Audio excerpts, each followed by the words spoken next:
Bueno, ya se encuentra con nosotros Macarena Lescornés para adelantar y comentar qué va a ser la semana política, ¿no? La semana nacional acá en Chile, una que a pesar del feriado promete ser bastante movida. Buen día, Macarena Lescornés, editora de medios digitales de Copesa. ¿Cómo estás? Hola, ¿qué tal, chicos? Bien, la verdad que los que pensábamos que las turbulencias en abril se saldaban con la acusación y destitución del ministro Beyer, la verdad que no podíamos prever lo que ha ocurrido en estos últimos días, porque la verdad que en solo 3, 4 días, todo lo que parecía ser días un poco más quietos para el oficialismo, por lo menos todo hacía pensar que esta semana quizás las turbulencias vendrían de las inscripciones a las primarias, porque no hay que olvidar que este miércoles se termina el plazo para inscribir las candidaturas presidenciales.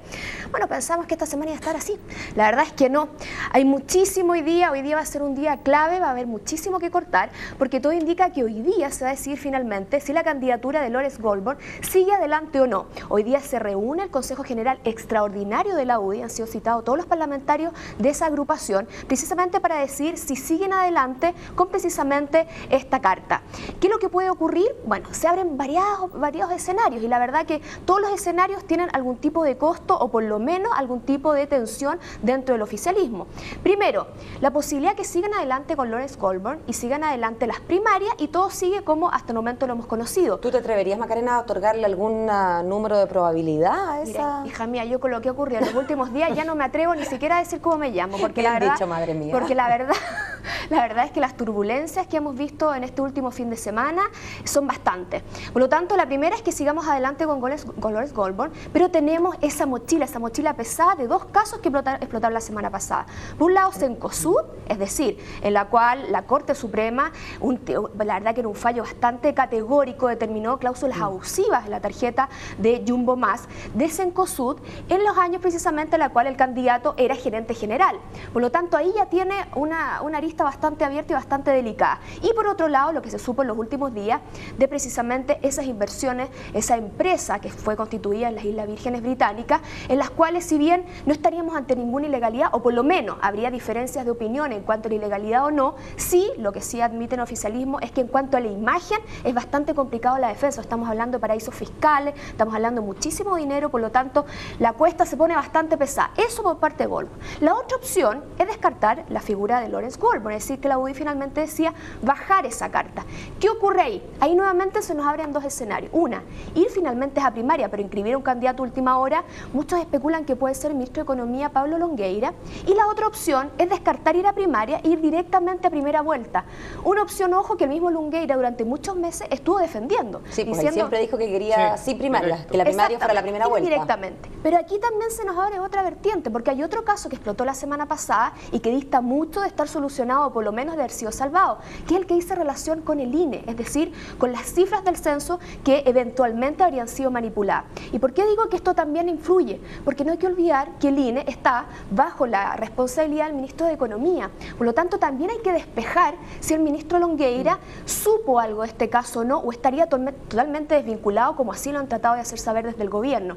Ojo, que diputados de la democracia cristiana ya han aventurado que van a pedir que comparezca ante la Cámara de Diputados el ministro de Economía precisamente para que explique qué ha ocurrido. Por lo tanto, hay que saldar también ese caso primero para ver que no sea que nombren a un nuevo candidato y nuevamente les explote un tema en las manos. Por lo tanto, el panorama está complicado para el oficialismo. Ellos mismos han dicho que en 3 días se les demoró muchas cosas, ya las candidaturas presidenciales por un lado, y por otro lado la concertación, que mira, porque la verdad que poco ha dicho y poco tiene que decir lo que está ocurriendo en la alianza al frente. Por lo tanto, hay que estar muy atento a lo que ocurre hoy, día decisivo para saber si sigue adelante o no la candidatura del ex ministro Lawrence Goldborn. Y para ver si sigue Pedro Velázquez en la mesa de la Cámara como segundo vicepresidente.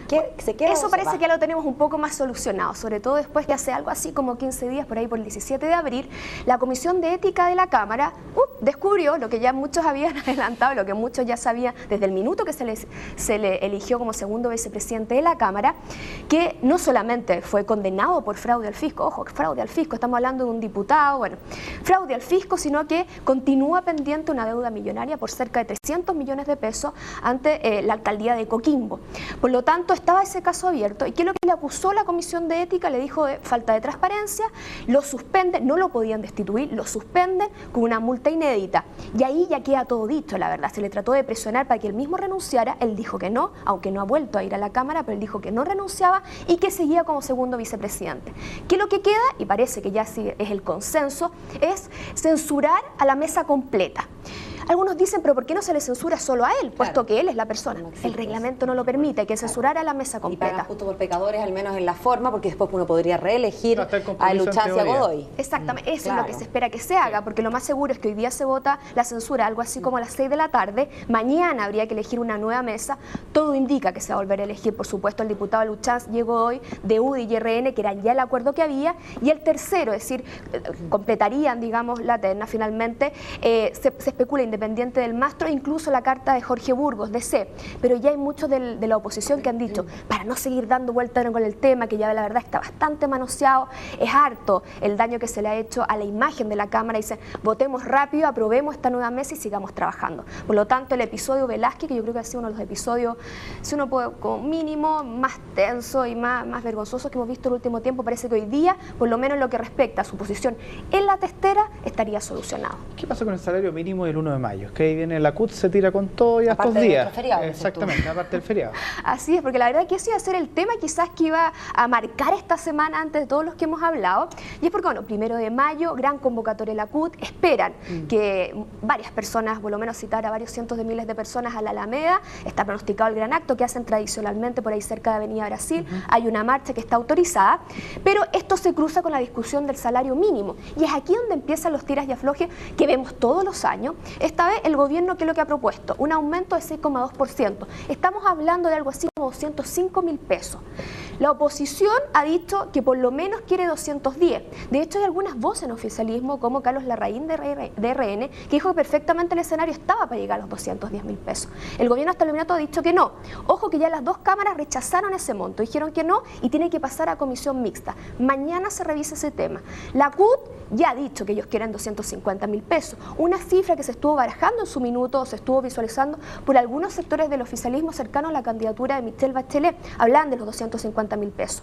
Y aquí hay varias discusiones que se cruzan. Uno, determinar el monto de este año, pero también buscar algún tipo de solución, algún tipo de escenario que permita negociaciones plurianuales, para que no estemos habiendo la discusión todos los años, es decir, buscar un mecanismo en los cuales podamos ya saber de antemano a quién nos podemos atender. Por lo tanto, esta semana vamos a tener cruzado muy fuerte un tema que afecta sobre todo a las pequeñas y medianas empresas, que son las que más pagan los salarios mínimos, y también afecta a muchísimas familias que viven de ese ingreso, es decir, no es algo testimonial como algunos hablan, no, la verdad es que de ese salario vive mucha gente, por lo tanto lo que se determine va a ser fundamental para la economía familiar aquí en Chile. ¿Qué semana que se viene? Pero ultra noticiosa. Muchas sí, gracias, la verdad que vamos a agradecer ese fin de semana, ese feriado en el medio. Muchas gracias. Gracias a ustedes, chicos, hasta el próximo lunes.